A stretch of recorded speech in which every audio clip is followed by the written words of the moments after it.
You know, I used to play video games all the time, but now I find myself scrolling through my Steam library and just not getting excited by anything.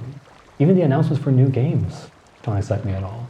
So I guess I'm wondering, have video games just gotten worse? Or have I finally grown out of it? Oh, shit.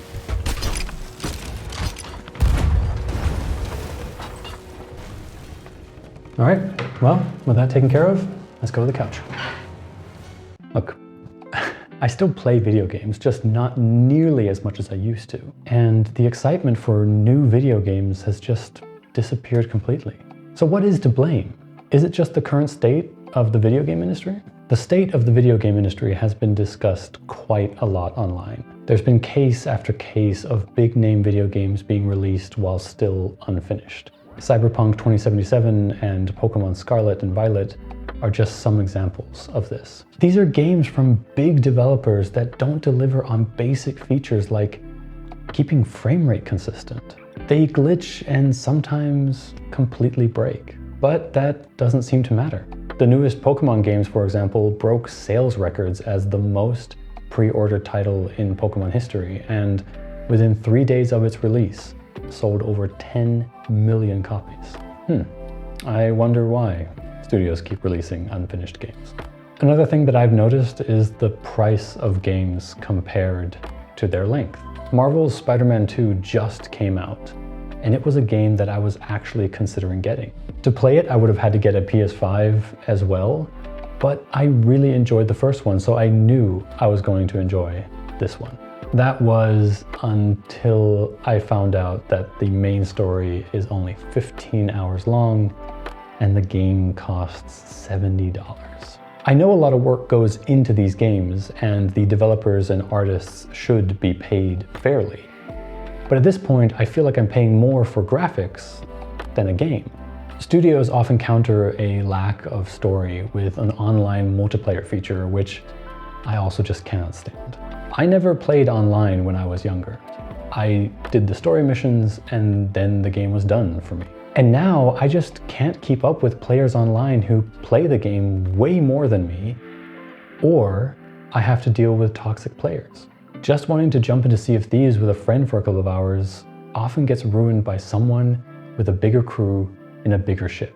While I definitely understand that this is part of the game, it can get a little frustrating when all you're trying to do is relax and chat with your friend, and then you get drawn into these lengthy battles. And this might be controversial, but I am one of those people who is very happy that they added the safer seas option in the latest release. I used to play Overwatch and I was pretty good, but I didn't play the way that the others wanted me to. So even though I would be one of the better players of the match, I would get dragged in the chat for not playing correctly. So at some point, I just stopped playing altogether. I've never really understood how people can create communities or find friends online, especially over a video game. The Sea of Thieves developers talk a lot about how great their community is.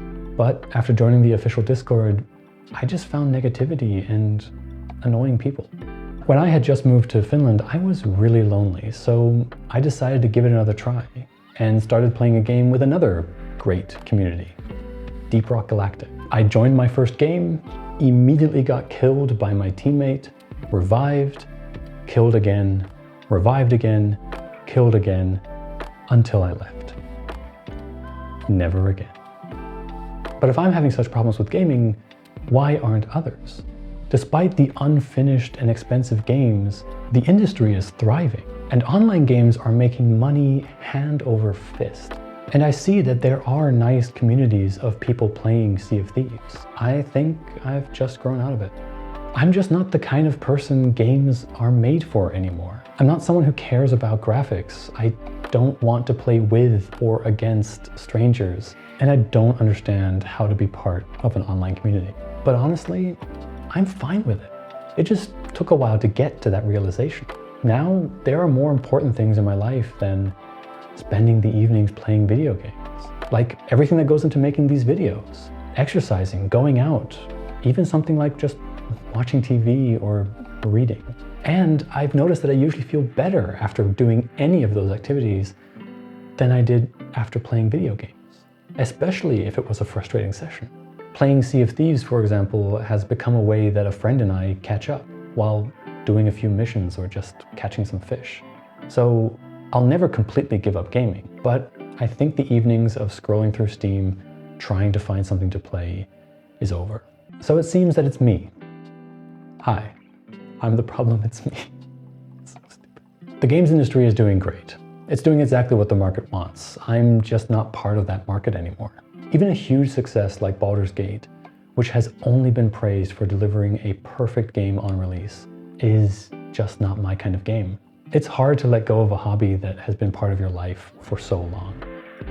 But it's not gone completely. The indie scene has always had a lot of gems. And maybe an interesting indie game will put me back in my gaming chair for a little bit. But I'm not holding my breath. Gaming was fun, but it's not a part of who I am anymore. But how do you feel about it? Have you noticed a lack of excitement for new games coming out? Or has your console collected a little bit more dust than you ever wanted it to? Let me know in the comments below. Thank you for watching.